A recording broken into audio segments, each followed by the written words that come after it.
Hello, DrunkenGamer here, and I'm putting an intro on this video because, well, I'm going to admit I done fucked up. The software that we use to record the video has a separate tick box that has to be clicked to capture the audio. Now, I forgot to tick that box, which means that all of the Uncut video that was recorded last night is silent. This is okay because the audio for the main podcast is recorded in a separate piece of software, so I've been able to merge that back into the video for most of it.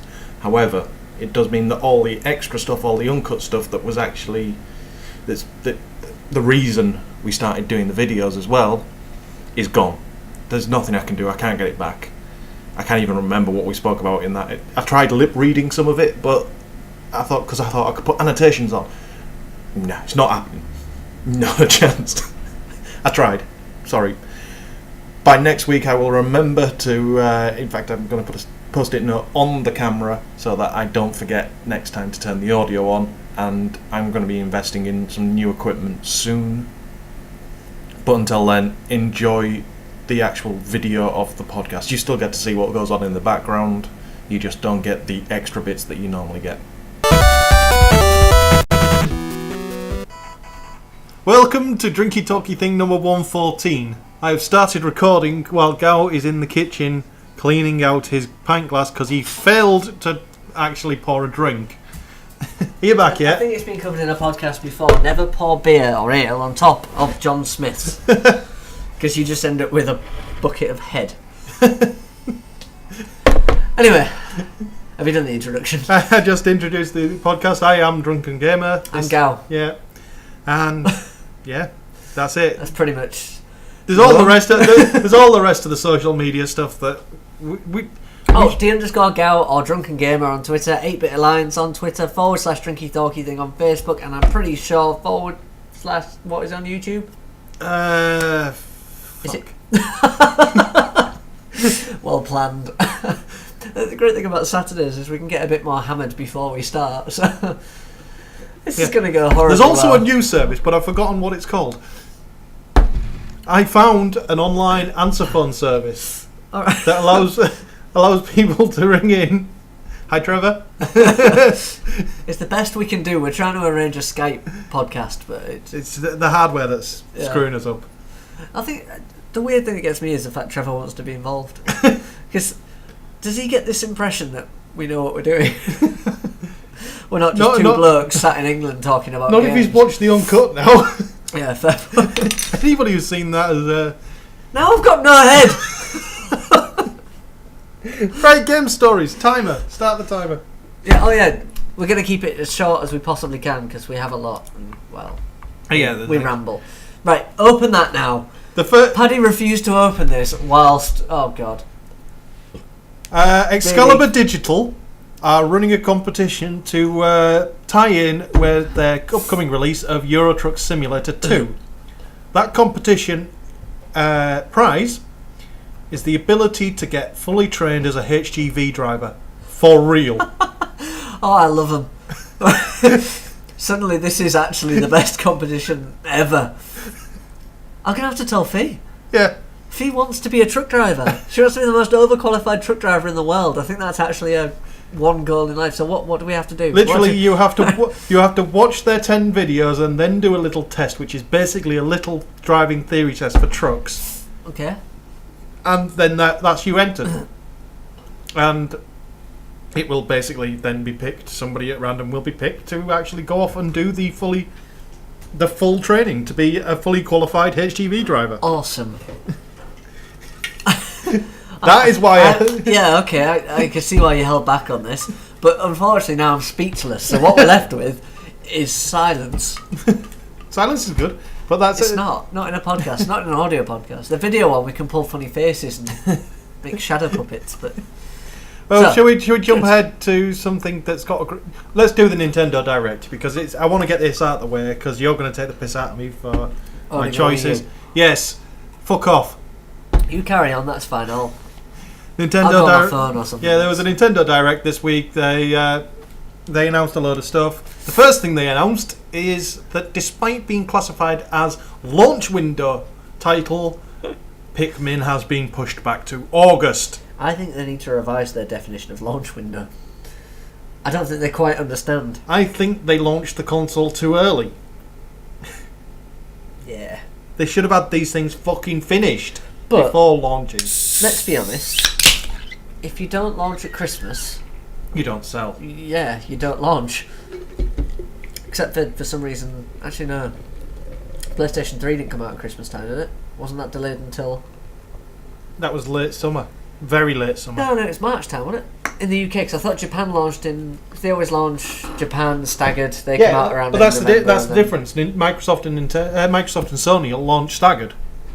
Nintendo only ever launched global.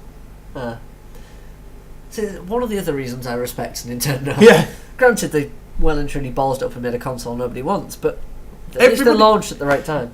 Some of us wanted it originally. I've been using it this week. I've been using it this week, damn it. I've been playing Toki Tori 2. Oh. It's very good. It's the best game out on the Wii U so far. It doesn't have a lot of competition, but it is a very good game. I'd buy it on another console. In fact, I'll probably buy it on Steam when it comes with the level builder. Cool. The rest of the Nintendo Direct. There's a new Yoshi game coming for... new Yoshi's Island coming for the 3DS, which I think I knew about. The third Zelda game of the year has been announced, and that is a sequel to Link to the Past. Woo! Set in the same world as the original Link to the Past, so it's same maps, same... So that's what they're in for. Kind of run out of ideas then. Yeah. I honestly, I worry now they're going to become Sega. They're quickly heading that way. There's a lot to be said for it, because it's done Sega a fucking wonder to get out of the console market. I suppose, but at the same time, they're not as highly regarded now, are they? Compared to what they were. Sega were the daddy of gaming. Well, actually, the thing is, they are without being known for it. Because they own... Nobody really knows, do they? They own the arcades. The majority of console-based arcade machines are Sega board powered. I've just thrown up a little bit in my mouth. It's not very nice. It's not good. No, especially because I had a barbecue earlier and I cooked it all. So if I'm ill, I've only got myself to blame. Oh yeah, in fact, at E3, Sega are announcing something hardware-based, and it looks like it's their next generation arcade board that is just going to be monstrously powerful. We can come back to arcade stuff later, because come on. We have a story, don't we? Yeah. How about that? So there's the trailer videos of Pikmin, we've covered that. Virtual Console is coming properly to the Wii U, which is good. And a bit of software that nobody ever wanted is coming to the Wii U as well, called Panorama View. It's effectively... Have you seen those panorama pictures where you're inside a fancy art gallery or... Those ones that nobody ever uses, I think is probably the best. You use them once or twice and go, wow, this is awesome technology, why aren't more pictures taken with this? And then you forget about them. Yeah.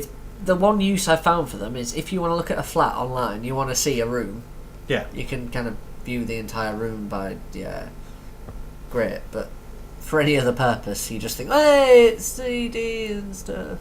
The only time I've ever seen it used well is that company back in the early days of T1 that did the panorama shots within games. Yeah, that was pretty cool. Did the 360 shots in games, and you could zoom around an entire shot. But even then, that didn't really catch on. But Panorama View is basically panoramas inside fancy things, and you'll hold up the gamepad and look around like you would if you were actually looking round. Apart from, instead of a guidebook in front of you, you'll be holding a gamepad. All I established when playing around with the Google version of that is you end up just doing that. Yeah.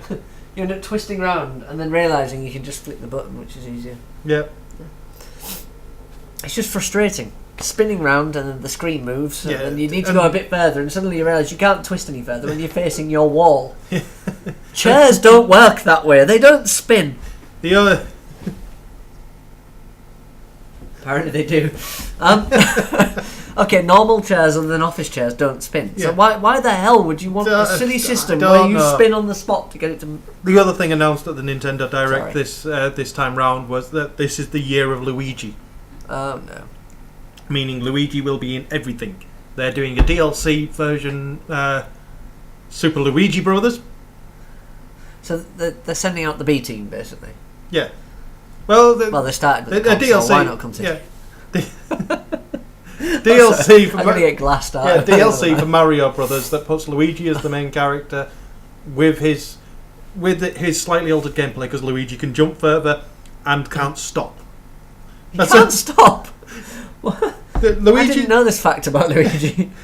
He's the juggernaut. He just keeps going. Literally, when you're sprinting with Luigi, when you stop sprinting, he actually slides. If you try and turn around, he actually slides a little bit before turning and running the other way. Alright. Did you never notice that? No. He can jump higher and he skids. How did Mario become the popular one? Because out of the two siblings, you think more people would be fond of the taller, more athletic one? That's generally how life seems to work out, not the short little stumpy one. Look at whom created the characters and the people that marketed it. Harsh. Who are they going to put the marketing money behind? Again, harsh. Sorry, that was just a teensy bit racist. Slight racism aside. I'm going to You can back it with facts, so technically it's not racism. Technically. Shall we move on, Paddy? Somebody made a Fallout version this of Monopoly. This is why nobody listens to us. That is the exact reason. Every time we get a group of listeners, I go and insult them. You offend them, yeah. I bet we've lost our 2 Thai listeners now. We only have 1. 1? Yeah. We had 2. We had 2. We also had 1 Korean, remember? Oh, poor Kim. I bet even he's gone now. Yeah. Actually, yeah, he went when Kim Jong-un Literally, died. That was the joke. Our 1 Korean listener disappeared when Kim Jong-il died. He's not come back. His little porky son hasn't continued. Nightmare. I don't know where to go. I'm going to go home. I lost track of where we got. So that's Nintendo Direct, and yeah, the Wii U is failed. I don't think at this point. I'm going to have to, for once, agree with Patcher. I don't think even a price drop at this point will salvage the console. Well, I hate to say I told you so. No, I honestly did think it would fight through, and if there was enough backing behind, if there'd have been enough backing behind it. There's no games and no third-party support, is there? I mean, they're literally. That's it. It's come out, and I thought, the moment people start seeing these things, the moment they start seeing what can be done with this, and nobody has used that controller properly. Think about it this way. Look at it from a third party's point of view. Every game every third party made for the Wii, excuse me, didn't do so well. So they're not going to risk it. Yeah. Now the problem with that is they're blaming Nintendo for this. What happened was they released shite. Yeah, they absolute drivel. It was ridiculous. And for some reason they're blaming Nintendo for that. But the ridiculous thing is, I think it was just me being pig-headed that actually bought the console. The fact, I do see so much potential in that console. If I had the skills to develop a damn game for it, I'd develop the game and show people what to fucking do.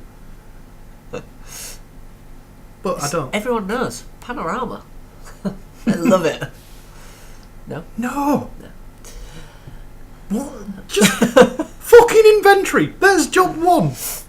That's the thing. The problem is people are trying to try too hard. Yeah. On what to do with it. Don't overthink it. Just do the simple things. Take that menu that you put behind a select or start button or inventory or anything and just move it. Or even better, you know those health bars you've got at the top that tell your player how injured they are? Put them on the screen so that what they're actually looking at is your fucking brilliant artwork and not some little readout in the top corner that's only there because of fucking tradition. Horror games, cut the lights, Sona. Yeah. That would be brilliant. Screen goes black and you're suddenly on this screen. Yeah. You can't really see anything. It's a bit grainy. You get a boom when enemies are nearby. And you can roughly see where the edges are. That's it. You're going along, but you'd have to kind of. You're going into panorama territory here a bit, but literally the main screen goes off, and you're going to night vision mode, and you've got to have night vision goggles on. Simple things, but they work. Yeah. Not that really we've just shouted ideas, not actual games, but Sam Fisher, I'm sure, can incorporate some of that in. Dead Space, I'm sure, again, could incorporate some of that in. Well, Bethesda could do it because they're making a horror game. Yes, I didn't have a chance to see the video, but apparently it looks quite horrifying. It's gruesome. It is them and Miyakami, who made the Resident Evil series. Oh, cool. And it's going to be his final game. So he hopefully a good sending off. He wants to go out on a high, doesn't he? So yeah, after the last few Resident Evils. Basically, this week they announced that they're finally done with Skyrim. They're not making anything else for Skyrim. Oh, thank fuck for that. Yeah. They're not making anything else for Skyrim. We're done. Oblivion. We're moving on. What do you mean, Skyrim? Skyrim. They'll be moving on with Oblivion. That's just. Oh, they're going to carry on. Well, they're making Elder Scrolls Online, aren't they? Oh, I was just hoping. I'm sick of Oblivion. Yeah. Sorry, carry on. They're making Elder Scrolls Online, and as far as I'm aware, it's using the Oblivion engine. How they're using the Oblivion engine for a fucking MMO is beyond me. Yeah. Well, it's an RPG already. It's not that much different. It's just instead of NPCs, you just have people. Yeah. Well, that's it. It's a switch. Turn all NPCs into other people. Done. That's how game development works. I'm just coming up with an idea. Oh god. Let's move on. Let's get away from that. Sega Pluto. Come on, that is a worthy story. Right, what happened is this week, an ex-Sega employee, in fact I don't even know if he was an ex, yeah, he's a former Sega employee, put a video online explaining about an unknown Sega console, the Pluto. What the Pluto was a modified and updated Saturn that was slightly more powerful and had a modem in it. So it was basically an online enabled Saturn. Yeah, which would have actually I say it would have done quite well, but the PlayStation 2 didn't even get online to work, did it? No. So probably the Dreamcast. But the Dreamcast proved that it could be done because the Dreamcast had modem. It had Phantasy Star Online. Ah. And Phantasy Star Online was very, very popular. So you just need the right game to. You just need the right game to carry it. But that Pluto device was probably the prototype that led to them creating the modem for the Dreamcast. Yes. But only 2 of these things were ever created, and he demoed the one that he's got and showed it off and said, "This is Unit 002. Nobody knows what happened to Unit 001. Nobody knows where it is." Now, the very next day, because this story went on Destructoid, the very next day, one of the Destructoid's listeners sent a link to them of a YouTube video that he had just made in possession of Unit 001. Even worse, he bought it at a car boot sale. Pretty much, wasn't it? A flea market. He bought this Saturn at a flea market 6 years ago, and he didn't know what it was. He just thought, this is a bit of an oddly shaped Saturn. It's got a network card in it. Maybe a few of them had it. He didn't realise it was anything special until he saw this article. He'd had it for 5-6 years and didn't know what it was, and he paid $1. He must be dancing the happy dance now. Oh yeah, there is a guy going, yeah. Even though the lid doesn't shut anymore and he has to use a weight to hold it down, the thing still works. It still boots. That was ominous. Sorry, carry on. I don't think it's anything worthwhile. Nobody's talking to us. Yeah.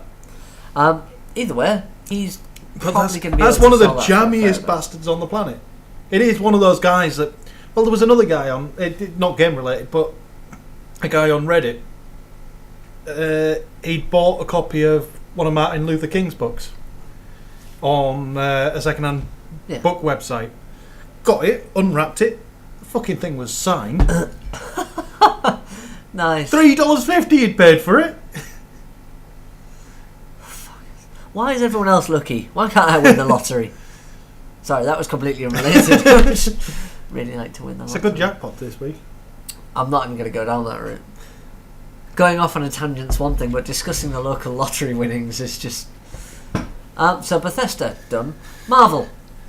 Marvel Heroes. Marvel. Oh yeah, this is an interesting one. This one I'm kind of confused about, because I should be annoyed by it, but at the same time, I'm happy about it. Okay. Marvel Heroes is going to be the upcoming MMO. It looks interesting, but you've got all your characters. And what they did during the beta was allowed you to... Because you'll play the game as proper Marvel heroes. You're not just a random hero. You're playing as Iron Man and all that lot. And they'd put some of the characters behind DLC, so you'd have to purchase those heroes. Right. Then what they did was decided, well, that's not quite free to play. We'll make these characters unlockable. And they just made them unlockable. They took them out of the shop and made them unlockable. And the players complained at that point that they didn't want to go through they wanted the option to either unlock or buy. Yeah. So they're now going to make them purchasable as well. Then you'll still be able to unlock them. For lazy people. But for us lazy bastards, they're offering the option of purchase. And the fact that the players are listening to it proves that that is the model that works. As long as the free players can get what they need and get what they want, I have no problem with microtransactions. I always have issues with games where you don't need to play to unlock. I know it sounds really odd, but and the game that sums it up perfectly is Guitar Hero. Yep. When I first played Guitar Hero, I had to play all the songs to unlock more songs. Yeah. I fucking hated that. Well, the problem is, then you get later on in the newer ones, and you don't. Why the fuck would you want to play it? Where's your motivation to carry on playing? I've got all the songs, I'll just play the one I like. Whereas before, you would actually have to go and play songs. You might find one that you wouldn't have found that you actually quite enjoy playing. I think games... See, I didn't own Guitar Hero, I had Rock Band. I skipped Guitar Hero for various reasons. And got Rock Band. And Rock Band, I've found that even on solo mode, I'm playing all of the tracks for the simple reason... You like the little stars next to them all, don't you? To say I'm awesome. Yeah. See, I've never been motivated by that. Trophies, again, I always complain. I never understand trophies. Also... Yeah, I got a trophy! Well done. No. Is it made of real gold? It's not... No, then why the fuck are you It's not just the trophies, and the trophies are just a secondary benefit. It's more to do with the fact that whenever I'm playing Rock Band, I don't play it solo. I've never played Rock Band solo. It's always been a group event, and nobody can agree on a song. So I'll just pick a random one from the list. Literally, the way in fact, you've seen me do it on a couple of games nights. The way songs are selected in this house is the strum bar. Somebody shout stop. Well, no, they don't get to shout stop. It's just the strum bar goes down, and then the green button is pressed. I always remember because before I'd ever played Guitar Hero, I went to a friend's house. The first time I played it, it was. Now, I want to point out, I am a bit of a cock, aren't I? You are a bit of a cock. Let's be honest. You I are could a bit be of an a cock. arse, right? So I turned up to my mate's house, started playing guitar, and it turns out I was naturally kind of alright at it. Well, you've got the crippled hand. Exactly, quite good at timing, and I have that special retarded hand thing. So I was quite good at it.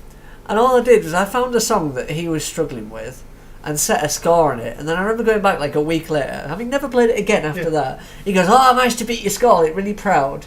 I just had one more go and annihilated the score and then walked off again. And literally it became like a running thing every time I go there, I just annihilate the score. Despite the fact I didn't have it to practice on, I just seemed to get better every time I went there. So I made a point of really screwing him over. I still remember the first games night of mine that you came to. End of the night, we were all fucking hammered, all playing Guitar Hero on the Wii. There's a secret behind this, I'll tell you in a minute. We were running out of songs, and Gal was proving to be a bit of a cock as always, so we thought we'd try and put him back in his place and said, okay, if you're that good, here's Dragon Force Through Fire and Flames on Expert. if you can get to the end of it, we will all buy you a beer. Yeah. Do you want to know what actually happened? You did that, and you left it in 2-player mode, which means you can't fail. Did we? Yeah. You can go all the way to the end of the song. No matter how badly you do, as long as you beat the person next to you, you're fine. You fucking god! So what you actually did there was just all gave me free drinks. For me, pretending to hit buttons in time with the music. I've kept that a secret for quite some time, but I thought I better come clean now. But still, now everyone thinks I'm awesome at guitar. Well played! Well, you left it in 2-player mode, so I thought, well, I'm not going to tell him. I just pretended to play. So basically, you took advantage of the fact that you were slightly less drunk than the rest of us. Exactly, yeah. Yeah, I can only say well played. That's the power of illusion. So you do know that you're now going to have to replicate it and actually play through Fire and Float. I'll get some practice in the meantime. I'm sure that's what I'll do tonight. Well, I'm drunk now, so let's face it, I'll be drunk if I ever attempt it again. So if I get practice drunk, I'll be fine. Yeah, you've just crippled yourself. You're never going to get out of not. I will find a worse song than Through Fire and Flame. Believe me, there are worse. I can't remember which one it is now. Devil Went Down to Georgia Through is a Fire bad and one. Flame seems to have like a steady pattern. One of them just seemed odd. It didn't seem to fit entirely in the music. I can't remember what it was now, but I can never grasp that. So, sorry, moving on. We've covered Guitar Hero was in the list, right? That was definitely in there. You absolute bastard. Marvel. Disney Infinity. Yeah, what's all that about? It's more a thing of just fucking bastards. Disney milking everything. They've had a new trailer video showing off some of the stuff. Demoing the sandbox mode, which is going to be like a bit of a cross between... Oh, I'm trying to think of things. They're going to be very Little Big Planet-y. So you can build... You can with Disney things. Build entire cities, build maps, build actual games, build mechanics. So you'll be able to build a racetrack and race cars around it. And they showed off some of the extra characters, and so all the characters from The Incredibles are there. All the Pirates of the Caribbean characters are there. Monsters University. Normal Disney characters, a few of them popped up. Cars.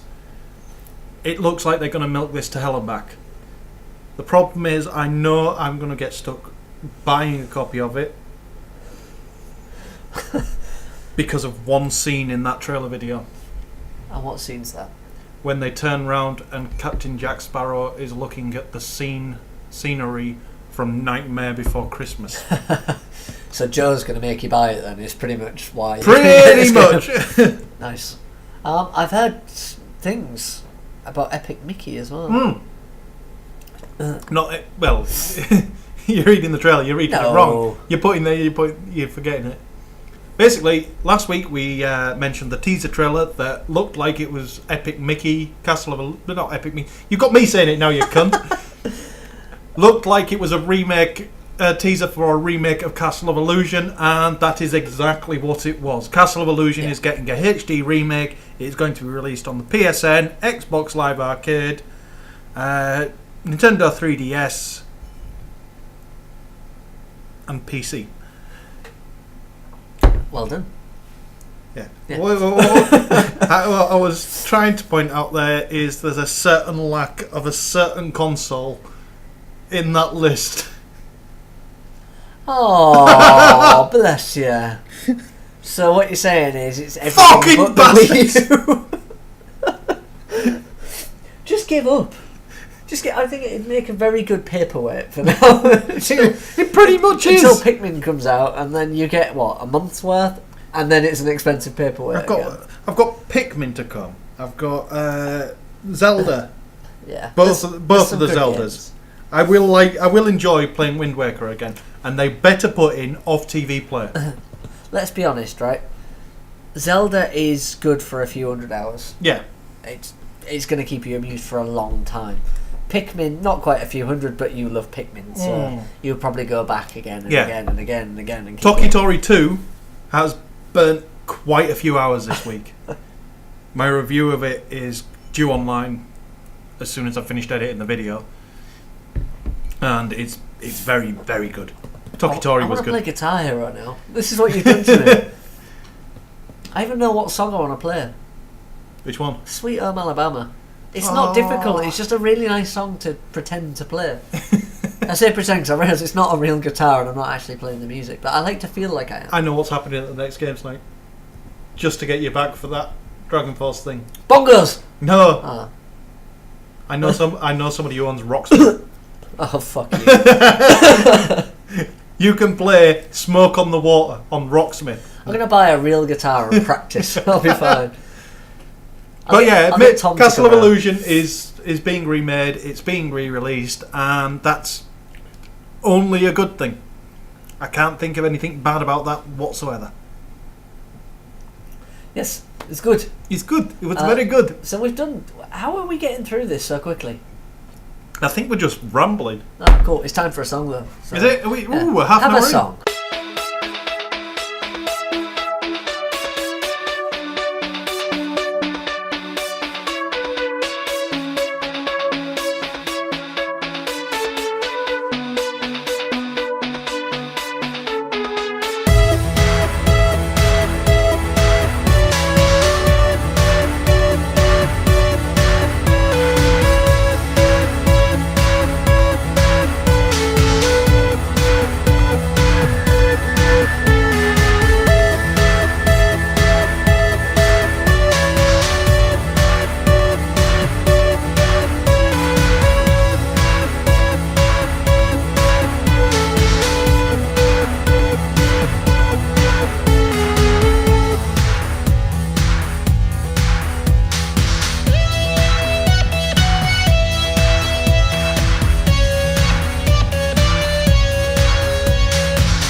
we had breasts, would we have more subscribers? Ah, cool. The answer unanimously was yes. But I'm actually going to booby seat. You know the blue-footed boobies, the birds? I figured we'd have those. I think we've had them before, actually. It's a podcast. I was actually going to put your Wii U video, your Wii U image up as the podcast. My Wii U image? Oh, that one. Yeah, unfortunately, because Paddy bought a Wii U, I kind of taunted him with a little comic about Wii U having no games. Because it's true, it has no games. But yeah, so congratulations, Mike and Red's Massacre. Whoever you are. He likes squirrels. He does, he says so on there. That means somebody else listened to the squirrels point. Yeah. Right, if you listen as far as this, I want you to say purple monkey, pink elephant. There you go. On any of the channels. Yeah. And Gal will buy you This is how childish I am. Look at that, 25 people. Yep. I may have put it on Reddit. Oh yeah, 25. Well done, do it again. Like 26 this time. We're probably boring the audio listeners. We just spent 5 minutes rambling about that competition. Should we get back to I think stats? on Reddit I put it along the lines of 2 drunken guys talking about games. Please tell us how we can improve this. Doesn't surprise me at all. Pick a story. Where are we going? Camelot. Camelot. Oh dear. Randomly pointing at I just killed Naruto. randomly Camelot. pointing at the Camelot screen. Unchained is designed for 500 player PvP. Right. And it looks fucking awesome. Camelot Unchained is a currently running Kickstarter campaign that's about halfway funded. It's the guys that originally designed and created Dark Age of Camelot trying to make its spiritual successor a properly, completely realm versus realm, player versus player driven game. So there'll be no leveling from PvE whatsoever. There'll be no PvE at all. There'll still be NPCs running around. They're literally resource. You will kill them to get the shit you need to craft stuff.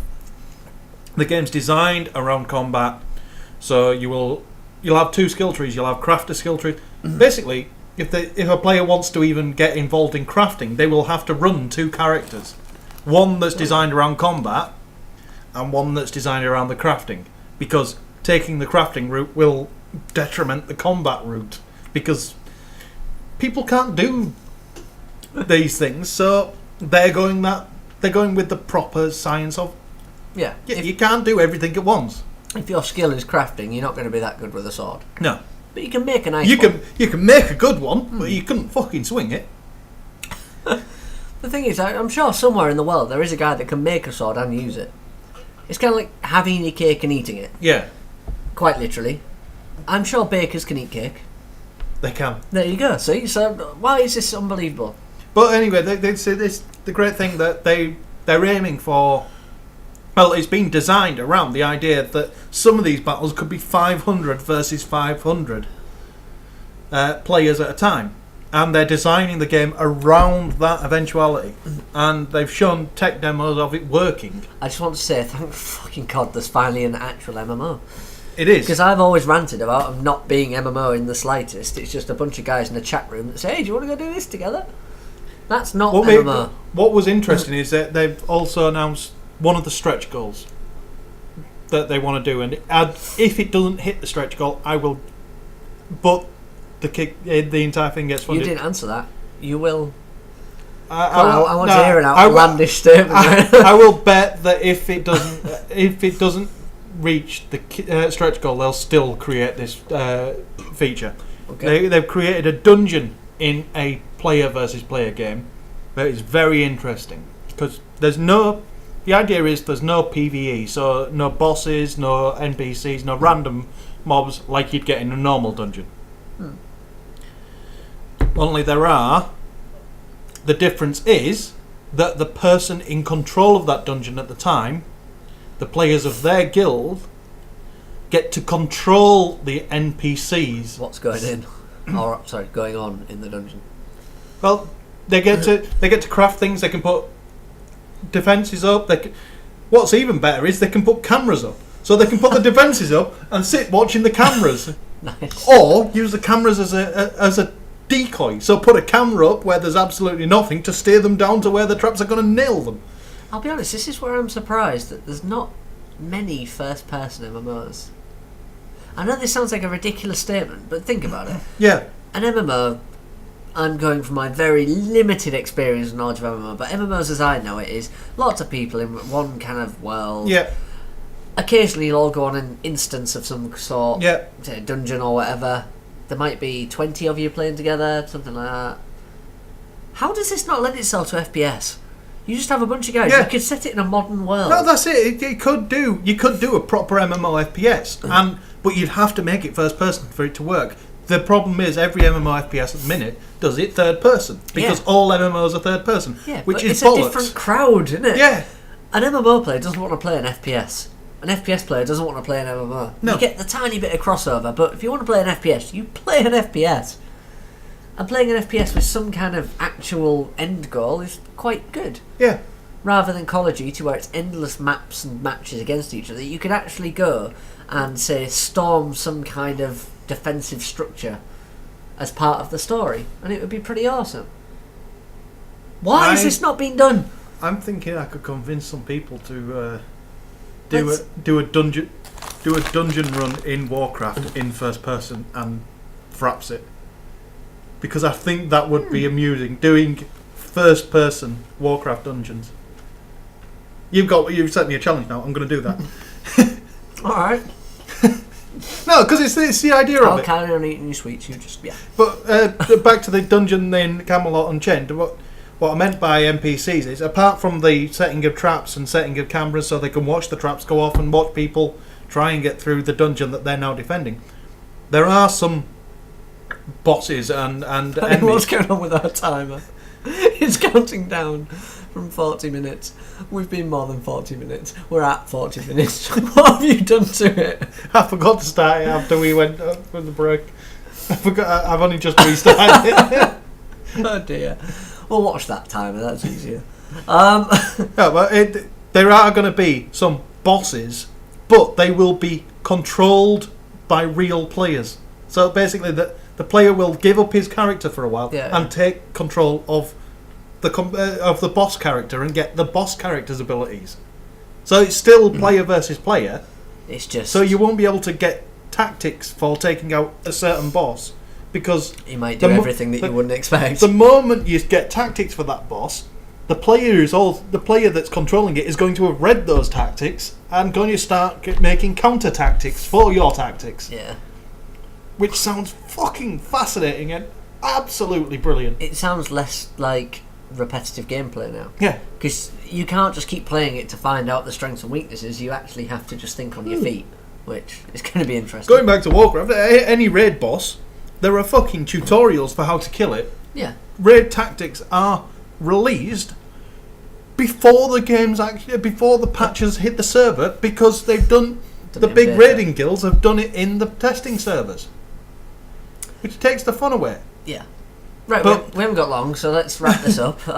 Speaking of Camelot and Jed, the creator Mark Jacobs has been talking, and the oh, I love this computer.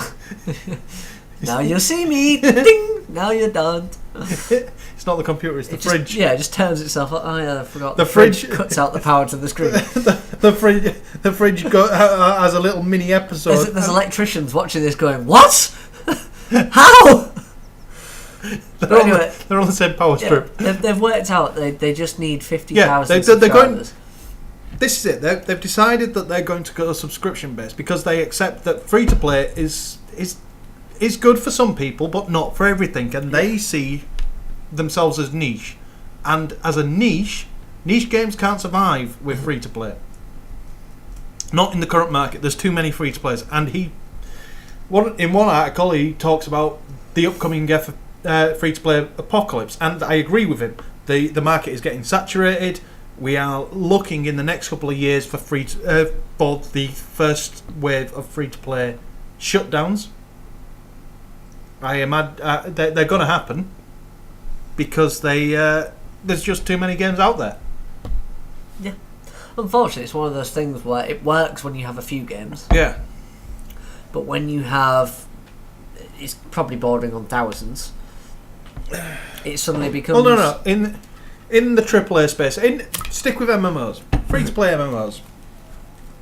I can think of about 12 AAA MMOs that have gone free to play now. Yeah. But how are you defining AAA? Quality of the game or budget? Money, right. I'm going budget. So, off the top of my head, Secret World went free to play. Star Wars Online went free to play. Lord of the Rings? Lord of the Rings went free to play and made money. Oh yeah. Lord of the Rings was one of the first ones on the bandwagon. Lord of the Rings was Turbine, and between them, Turbine Dungeons and Dragons Online and Lord of the Rings Online and proved that the bandwagon existed. I think there's a lot of the motive behind going free to play is the main thing. If it's because your game is tanking and it's not a very good game, then it's still not going to help you all that much because people are going to come for free, realise they don't like it and leave. Secret World deserved to survive. It deserved to do well. It was a very well designed game. It played very well. The story was well written. It should have done well, but it didn't. Because there's only a limit. There's only a finite number of subscriptions out there, so it went free to play. Star Trek Online, again, it was flawed when it started, but they really have resurrected the game in the last year. In fact, the last two years. But it launched flawed, but they fixed it, and is now deserving of subscription, but has already gone free to play, so it'll never do it. Champions Online launched a subscription, went free to play very rapidly because, again, it wasn't making money, and the list goes on. Does it? Warhammer Online, free to play. Oh God, I can't think of them now, but I know they're there. There's a lot. Yeah, that have all started as proper well, that's the bad word. It's not proper subscription. They all started with a subscription model, didn't hit the subscription targets that they thought they were going to hit, and then went free to play as a result. Yeah, that's not the way they should do it. They weren't designed for it. The game should be free to play to start with if it's going to be free to play. Yeah. But there's nothing wrong with free to play. I don't think there is necessarily a limit of how many free to play games you can have, but there's a limit of players. No, I was going to say there's a limit of how many bad free to play games there can be. A crap free to play game is going to be the same as a crap subscription game. People just won't play it. Yeah. Word of mouth is the best form of marketing, and if you have no word of mouth, well, no, even once you get what I'm saying is once you get to that certain point, it's like FPSs at this point. Which FPSs get played? Call of Duty. And? Battlefield. And? You've lost me. Exactly. The FPS market is saturated at 2 games. Driving games. Name driving games. Gran Turismo. Yep. Forza. Yep. Real Racing. Yep. Grid. And? There's more. There's realistic sims and all sorts, but it depends which way you go, because driving games unfortunately can be split between fun games and seems to be getting more and more popular. Yeah. It's those people that buy Farming Simulator also buy Okay. It's like driving a real car. Look, I'm driving a Mini. Just go buy a Mini. It's not expensive. Just do that instead. But the point is that there are only so many games can fit into each genre, and as more and more of the bigger MMOs go into the free-to-play market, there's not going to be room for them. Unfortunately, it's kind of greediness more than anything else, isn't it? Because Call of Duty and Battlefield, the reason that they kind of dominate the market is that all of them make an experience that they want you to stay in. Sorry, I'm going to shout here because Paddy's being loud with the sweets like I was. They want you to stay in. They don't want you to leave their game ever. And that's pretty much what happens. People play Call of Duty until the next Call of Duty comes out. Yep. So really, I would love to know how they do this, the psychology behind it, because it's shit. It's not that good a game. They're all shit. It's a shooting game. Yes, pew pew. Yeah, once you've shot someone. In fact, the worst thing about Call of Duty and Battlefield is neither of them make the pew pew sound. Well, Call of Duty, you play it, you shoot someone, well, hey! And then you play it and you shoot someone again. But you get a little trophy. Trophies! Why? They motivate people, I know they do. Yeah. But I can't figure out for the life of me why. I don't know if I am literally just that odd kind of character that really doesn't give a shit, but I don't need a little badge to say I've shot 100,000,000 people in Call of Duty. I don't care. Are you enjoying the shooting of them? Do you enjoy the kill? No. That would be sadistic. No, but I'm thinking on an enjoy, but do you enjoy knowing that you've beaten that person? then that's why you See what again. That's why you don't get trophies, because trophies are the endorphin hit. That they trigger endorphin hit. Basically, I have done this, and this is awesome. Instant reward. Instant reward. Yeah. Whereas you're getting the reward from the actual activity, not the actual. For me, it's more about is that I don't play these games anymore because I have no one to play with. I just realised how sad that sounded. Your entire clan died, didn't it? Yeah, pretty much. But the people you play with is more important than what you play. Not physically. Yeah. I want to point out, they're all still living and well, except for True, he's got Crohn's disease and likes to complain. But it's one of those things where it's who you play with, not what you play. Yeah. Call of Duty got that crowd, and unfortunately, because they got that crowd, now everyone's staying because their mates are staying. No, that's it. It's going back to Warcraft again, but I'm back playing Warcraft because I signed in to check out Pandaria for a bit and found that not only were the hardcore members of my guild still there, but some of the older members of the guild are there. Some of the old characters have come back, and we're just knitted again as a group. We don't do the same. They're all raiding, and some of them are playing PvP, and they're all doing their own thing. Let's be honest, in these kind of scenarios, what people don't realise is we're in the real world, you have that obnoxious twat, but everyone's too polite to say go away.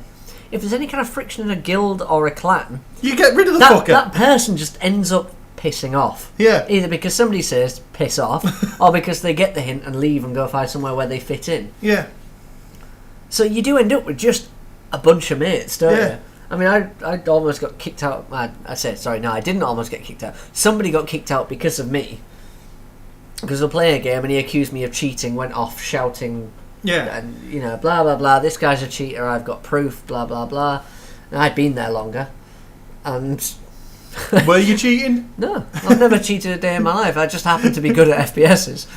But the reason I got into this clan in the first place is because I got accused of cheating from day one. I just sent proof. Look, I'm not. Here's a screenshot. Here's videos. I'm just better than you. But apparently being arrogant and cocky gets you quite a few friends, so it's good. I say friends. Your brother. Clan friends, yeah. That helps as well, having your brother sat next to you, so you can kind of manipulate how things work. So if I'm a sniper hidden in the middle of nowhere, somebody shoots me, he's dead, revive, shoot him back. Job done. I got the sniper! Sniper got me. We had a video somewhere where we shot a guy. It was me shooting him, but my brother was there reviving and giving me health packs. And literally, I think it was about 8 kills, and all we could hear over the mic was, "Where the fuck are you?" Because somebody was reviving him, and my brother was keeping me topped up. And literally, it was just shoot, watch, wait for someone to come revive him, shoot him again. I didn't shoot the guy reviving him because I get points every time I kill him. So I just sat there constantly killing him. You say you're not sadistic, that's sadistic to me. I know, but it's funny as hell. Sorry, carry on. Let's go to Molynuex. Mr. Molynuex. Molynuex, I am actually going to doff my cap to you. He's embracing the trolls. I am. Well, he is as well. Yeah. Curiosity. I forgot this thing was still actually going, so there's not that much curiosity about it. Nobody cares what's in the cube anymore, apart from a few select players. It's life changing. We just don't care. However, he has now added more in-app purchases as an experiment to see how they go. Now, for price mark 1, you can remove 10,000 cuboids and whatever he's calling them, the mini cubes. I think I know where this is going, actually. Yeah. I think what he's going to do, eventually, is say there are this many layers left, and people will go nuts. And I think it's purely kind of an experiment. He's seeing how these things work. Yeah. Really, he's practicing in what is a test, because it's not a game. Yeah, he's trialing. Yeah. And think about it this way: what we've got now is a game with no end game. Yeah. Because we don't know when it's coming. We've no idea what's happening ahead. We've got no kind of judge on how we're going to get through. If he introduces an end game and says there's 100 layers left, suddenly the game's going to go nuts. Yeah. I'm hoping it will show something, but I just don't see how he's getting anything from this at the moment. Apart from money. Yeah. He's making lots of money out of it. But he's added new in-app purchases, so X mark gets you 10,000 cuboids wiped off the main cube. X mark gets you 100,000 wiped off the main cube. However, what is interesting about this is that it's not just removal. Mm-hmm. For exactly the same price point, you can add blocks back to the cube. Yeah. If you really want to be a wanker. So if you want to be that bastard, I am praying. I think we should start a petition to Notch or somebody with a lot of money. I'm thinking one step ahead of you. No, let's not dick about it. Let's not try and get somebody involved. Let's Kickstarter it. Yeah, we'll just fund it. We will add this many blocks if you fund us this much. Crowdfund the addition of more blocks than have been removed. Basically, let's crowdfund from day one. Crowdfund the cube to be bigger than it actually started. Nice. I think if we made it $1 a person, we'd get the money that we needed. Right, we have 3 minutes, Paddy, and I want to cover that one. We have Crytek. We don't have that we have much time. 20 minutes. That is wrong, right? No, it's only missing 10 minutes. I gave us an hour and 10. Anyway, Crytek are saying that graphics are 60% of a game experience. That's only because it's 80% of your games. Yeah, well, this is the problem, is Crytek are a bit skewed because they push graphics heavily. But Yeah. I think they're missing the point between graphics and visuals. Yes. Because Journey doesn't have good graphics, but it's got good visuals. And won shitloads of awards. Exactly. Games like Beautiful Joe, not good graphics, but the visuals are awesome. They're a certain style, Akami and things like that. Which I'm playing again. I don't know, stylistic games are visual based, not graphics based. So saying graphics are 60% of the game is a bit of a non-statement. Yeah. It's pointless, it's useless, that's just not true. Fuck you, Crytek, make Time Splitters 4. So, that's all I want. That's all I want, Time Splitters 4. No, I'm happy. completely agreeing with you, but I didn't even think of that aspect yet. Prove that graphics are the most important thing by making us the most graphically perfect Time Splitters 4 we have ever fucking seen. And believe me, we will buy it. Even if our PCs can't play it, we'll buy it. If you make me a version of Time Splitters 4 that my PC cannot handle, I will buy components for my fucking PC. Hell yeah. Road Rash, kinda. What? I don't know this story, Paddy. You are going to have to fill us in a little bit. Right. Kickstarter campaigns, they're all over the place. And a group of industry veterans from all kinds of studios. Every Kickstarter campaign at this point has industry veterans. It's kind of just the thing that you get before you start a Kickstarter You have a tick campaign. list, don't you? Yeah. Things you need before you start. We have campaign, we have idea, we have industry veterans, we have... Funny, witty video. Yes, there we go. Carry on. But they're actually making Road Redemption as a Unity build of a game that is pretty much Road Rash. Right, okay. So it's not officially Road Rash, but it is. But it's pretty much. Fair enough. They're actually doing it properly, so you'll be on pretty much a set road. You'll be able to kick people under oncoming trucks. You will be able to hit them with sledgehammers, baseball bats and all that lot. If you get a gun, it doesn't auto-aim, so you've actually got to aim while you're still also steering the bike at 100 miles an hour. Nice.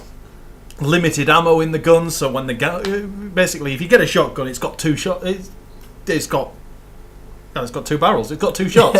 If you don't Bang, bang. Oh, I missed. if you miss with both those shots, you miss with both those shots. Fucking bad for you. No, You can still beat somebody with a gun. You should be able to let go and reload. You can let go of this. I almost said steering wheel. You can let go of a bike handlebars and it will go straight for a bit, and then you just reload. You're fine. You'd have to be very skilled to reload. It's easy, right? I actually figured out on my way. I'm never going to repeat this. On my old bike, I figured out I could get from when you entered Sprotely, there was a hill and then it turned left. At the 30 mile an hour sign at the top of said hill, I could let go of my accelerator and I wouldn't have to touch the handlebars until I got almost the corner that turns onto my parents' street, which is quite a fair way off. Yeah. I can indicate with my arms. It's fine. Just leave. You don't need your hands. Fair enough. That's a scary insight into what I do case, for fun. You rant about SimCity for a while. I know nothing about SimCity. I was going to go down the Pokemon route. Go down the Pokemon route then. Oh, is it a story? They've basically revealed the Pokemon figures. Yeah, but Trevor wanted us to talk about something, so... Does he? He wants us to talk about Pokemon's impact on youth. He wants Pokemon's impact in youth. Cheers, Trev. Well, Pokemon was very impactful on my youth. No, it wasn't really. I played a lot on the Game Boy. I'm going to say colour, but it wasn't. It was the littler Game Boy that wasn't a colour one yet, and the colour came out after that, I think. All I remember is that I went on the internet, found every single cheat guide, and pretty much got all of the little secret ones.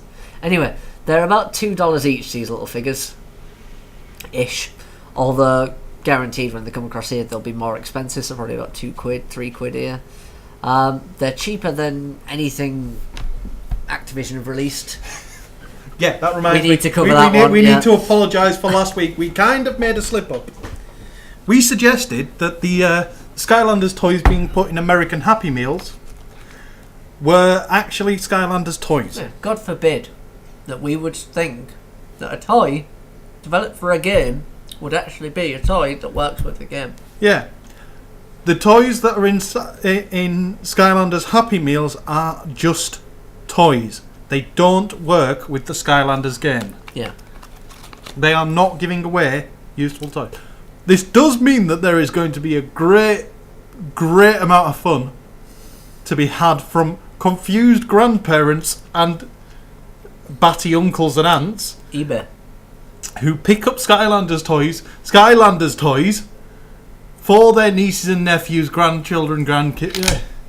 Just put Skylanders toys on eBay and you'll get You'll get the McDonald's Happy Meals. Exactly, you don't know what you're going to be getting. But anyway, Pokemon has these little toys, and Pokemon are doing it right because they're cheap for They're going to be cheap as all hell. But I don't quite understand how they work in terms of Pokemon. Because Pokemon, you travel around the world collecting Yeah, but Pokemon. it's not a game. Okay. That's not the game, it's Pokemon Rumble. So basically think the Pokemon Battle Arena for the... was it 64? Yeah. Yeah. Which you could plug your Game Boy into. Yeah. And play. Yeah, I remember that. I used to love that. My mate had an N64 and I used to say, hi friend! So think along the lines of that, but with little characters that you can just... little models. I'm hoping, because they haven't quite decided how they're going to do this, but people will buy the best ones if they have a choice. I'm hoping these are released like those Lego figurines we've got, where you have no idea what you're getting. You pay $2 and you might get a shiny. A shiny in this case being Mewtwo or whoever. I do like that. I know my Pokemon. Yeah. You only know Mewtwo because it's there on the screen. No, I've seen the film. Oh yeah. I saw the trailer to the new film as well, the one where Mewtwo awakens or something. Or the new one that's coming out that Mewtwo returns in. Because at the end of the film where Mewtwo's created, he fucks off, doesn't he? I'm going to say yes. So you haven't seen it? It was a long time ago. I went to go see it. I was in that awkward phase of kind of like, kids watch Pokemon. There's a film out. And I went to go see it, and I thought it was alright. That's a phase? Well, every adult now kind of... The thing is, this is... Through your teens, you go through that awkward phase of, I'm too cool for Pokemon, and then you get to an adult and think, fucking hell, Pokemon's awesome. And you just don't care what other people think. Yeah. In answer to Trevor's question, Pokemon's impact on the youth, I wouldn't fucking know. I was 13 by the time Pokemon came out. I was not a youth when Pokemon came out. You were a youth with an F. Right, I finished my sweet. The thing is, Pokemon was awesome. Unfortunately, you get to a certain age where, I don't know if this happened in America, but in Britain, it was kind of frowned upon. Yeah. You were a bit too old to like Pokemon. And then you got past that age and you thought, I want my old Game Boy back. I want to go play Pokemon again. Right, so Pokemon came out in 1996. Jesus. It was red and blue when I played it. Was that what I played? The original release when did that come out? You could link them, I remember that much. You could connect them to each other. First movie, Mewtwo Strikes Back, is 1998. Jesus Christ! Why do I recognise the Power of One? Was that the one I saw? That's the second. That was the second movie, 2000. When did the red cartridge come out? 96. Seriously? Red and blue were the first. Oh, excuse me. Jesus Christ. Red, blue, and green, and yellow. Yeah. Eventually, but yellow was the extra one, wasn't it? So red, blue, and green came out 2000. Yeah.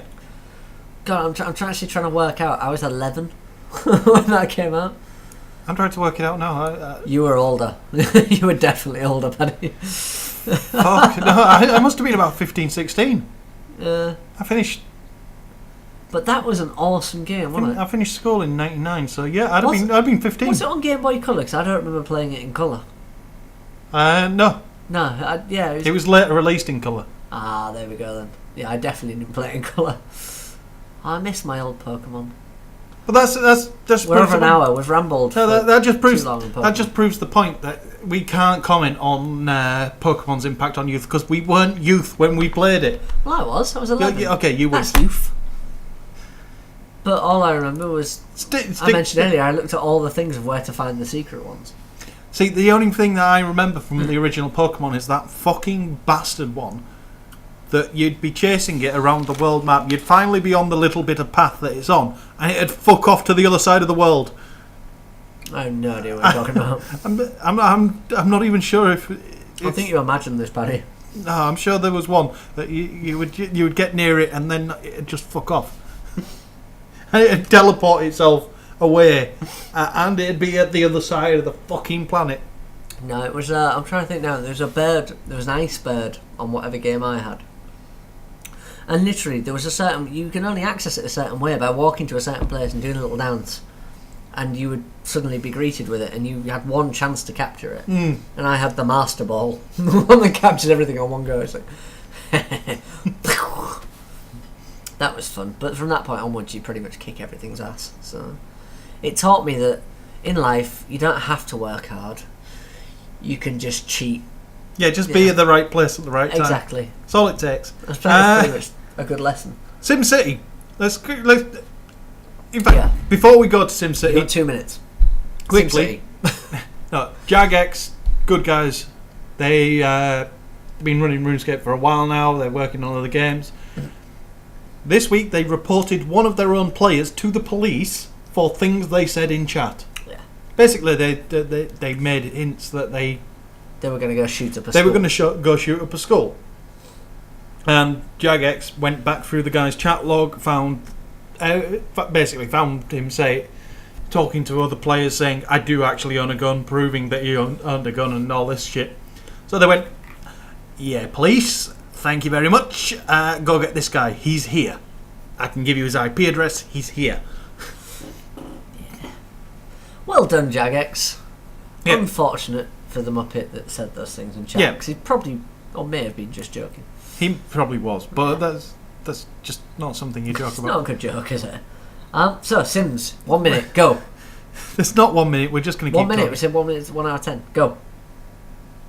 I'm not going to keep saying that. I'm just going to keep ignoring you until you stop. They've updated SimCity with improvements. Well, they haven't updated it yet. That's the improvements that are coming later this week. But an update coming. The important part is the fact that their next DLC. Now, their first DLC was a partnership with Nissan. It was free. It was electric. It was free. It had Nissan branding on it. It was for the electric cars, and they were all Nissan Leafs, which is fair enough. I don't mind that. Corporate sponsored DLCs, I can get behind that if I'm getting them for free. The next one is an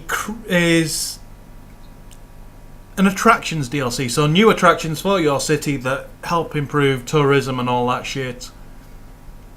And it's partnered with Crest. Now, the brand is a bit of a dodgy one to associate with. We'll get to that in a second. This is a free DLC if you get the codes that are attached to actual physical Crest products. So it's not free. It's not a free DLC by any stretch of the imagination. You have to actually buy Crest products. Yeah. Crest if you are brand aware, and most people in this generation are, is owned by Procter & Gamble. Who are up there with Nestle in terms of... Procter & Gamble... No. Procter & Gamble are up there with the likes of BP on their ethical standards. But let's be honest, BP aren't as bad as EA. This has been proven time and time again. By internet polls. Fuck 'em. But Procter & Gamble are up there with BP on the ethical scale. They really couldn't give a flying rat's ass as long as they're making a fucking profit. They will torture whatever they need to torture to prove that their chemicals work. So the fact that EA... You know what I read today? My dog food wasn't tested on animals. You know, I thought to myself, there's no wonder he doesn't eat it. Sorry, no, most dog food isn't. Most dog food is tested by humans. Why? It's intended for dogs. It's the one thing. I don't mind if you test it on animals. Because I want to know that my dog is going to like its food. I know. But anyway, Sorry, carry on. No, Procter & Gamble are bastards, so... The fact that anybody has to buy... basically you're now forced to buy if you want to get a Procter & Gamble product, to buy a DLC that is actually very useful. I won't mind if it's an unrelated DLC, kind of like a Crest DLC. All of your people suddenly get fluorinated water and bright white teeth. Yeah, that would be okay, but it's the fact that the DLCs, the items that you get, is a giant garden gnome for your city. One of them, the tourist attraction, the world's biggest garden gnome, or the world's biggest ball of yarn, which helps improve happiness in low income areas, which is actually something that's very difficult to do, or helps improve tourism income, which helps improve your city. So they're actually functionally useful DLCs, but now you're fucked over. Right, because we're pretty much out of time, should we just do headlines? Pretty much Defiance, your content will vanish. This can I talk about this for a little bit, because it's interesting, because Defiance was that interesting little experiment that's going on at the minute, where you're linking a game to the TV show. I'll just eat your sweets. As a result of that, they're trying to keep the game and the TV world in sync, which means that the characters will move between cities, between episodes, in both environments. Unfortunately, what they haven't really counted for is broadcast times. So the characters will move between cities based on, in America, the American broadcast time, and in Europe, the British broadcast time. So the rest of Europe, that are getting it at slightly different broadcast rates, are basically getting fucked over. Yeah. It's an interesting experiment. And what's going to happen when the Americans take their mid-season break and the British keep going? It's going to be interesting, isn't it? Yeah. I think as a concept it's a nice idea, but... They could... Basically, I'm looking forward to them working out how the concept works and working out the pitfalls so that somebody else can come along and do it. I honestly... Without the pitfalls. I don't understand why they're doing it. I know this sounds really harsh, but... It's a slightly modern design of the... If you would like Sandy to slap this person in the face, call this number. If you would like him to do this, call this number. It's just a game version of that. Do you want to know what I would like to see out of this? Not an MMO. An MMO doesn't work. But episodic games. Yeah. Between episodes of the series, episodic games. Everything that went on within the... That would be quite cool. Everything that went on between episodes. Yeah. So you could suddenly account for the fact that everything's changed by the story that was weaved in between. That'd be so. Cool. Yeah. You've got your main TV broadcast, and the story still makes sense. But if you want to know everything about the story, you play that week's episode of the game that fills in all the little details around it, and then gets referenced in. So when you're watching the next episode, think Game of Thrones. All the extra shit that they've had to cut out from the books. Because the books are fucking monumentally huge. I saw one today. What's the difference between Twitter and Game of Thrones? Twitter only has 140 characters. Exactly. It made me chuckle. I'm a geek. So basically, all the shit that goes into Game of Thrones, all the shit that's had to be cut out, that could be played out between episodes in a separate episodic game. Yeah. Maybe interesting. I want to see it. Right, shall we just skip all that and go to the after time stuff? Yeah. Or do you want to talk about the treadmill, the omnidirectional treadmill? I think that's one of those you have to see to believe. Yeah, there's a trailer video on... In fact, we'll put it in the video section. There is a video of somebody using a omnidirectional treadmill combined with an occultist rift to actually physically play Team Fortress 2. So he's running around, omnidirectional treadmill, you can run in any direction and turn and it will sense you. Add that to the occultist rift and you have what looks like the best workout tool I have ever seen. Oculus? Occultus? It's occult. I call it the occultus. Okay, I don't that's care. fine. You I'll call it the occultus. I'm going to join you. Why not? But it looks awesome. There's a video of Hearthstone. Potato, Americans. Either way, it's a video where you play card games against each other. It looks awesome, actually. I may play this game. Yeah, go mate, buy a Warcraft game. I couldn't be happier. Surgeon Simulator 2013 is up on Steam, and that is just hilarious. You've got to go give it a go. Yeah. Duck Hunt pinball machine. Somebody has made a pinball machine and merged it with Duck Hunt. It looks good. I want one. It's evil, because pinball machines are infuriating. Yeah. Duck Hunt, with that laughing dog. I want to shoot the dog. Exactly. That's infuriating too. Put the two together and... If they give us... If it unlocks at some point a special mode where I can just shoot the dog in the face, that's all. If I ever learn to code, I'm making you a game. It starts out looking like Call of Duty, but then it's just the dog instead of the general. And you can just shoot him constantly. Just mod me whichever version of Call of Duty I played where I was shooting the general. Just make a mod that replaces him with the dog from Duck Hunt, and I will have the best game ever. 1,000,000 points game done. Well done, Paddy. We have a blacksmith who's forged a real Kingdom Hearts Keyblade. And it looks open. Yeah. It looks what? Auburn? It looks auburn? What did you just mix? I can get awesome, but what was the bun bit? It's meant to be epic. What? Epic and awesome. It looks auburn. Right, Paddy's done. Cut the rope, time travel. Next version of the game, basically. Yeah, well, the last one was pretty awesome, so yeah. Auburn. Fuck off, or I'm going to beat you with a glass. Metro Last Light has a quick thing of the enemies that you'll face in that, and I still can't wait for that game. There is the first Mario game voiced by Charles Martinet. And it wasn't Mario 64 like most people think. You were all wrong. Wildstar explains how MMO servers actually work. And is an interesting read if you're into the technical shit. Even if you're not, it's still quite interesting. One of the article basically explains why the server can be lagging to fuck, yet your chat communications are still streamlined and still instant. It's because they're on a separate fucking server. Yeah, they're nothing to do with it. Mr. Steve Wozniak shows off his skills on Tetris. The great and powerful Woz. Grandma gets her mind blown on the Oculus or Occultus Rift. Oh, there's no T in it, is there? Nah, you've added that. It's Fuck fine. it, I'm calling it the Occultus. You call it the Occultus, because there is a bit of a cult around it. So I prefer Occultus. Because it's witchcraft. Fair enough. It's demons! It is a brilliant video as well, because the grandma's kind of cute. Not in a cute as in gilf, as in just and 50 NES games, 50 final boss death animations. Just one of those videos. There's nothing more you need. We've been Paddy and Gow, and it's been nice talking to you.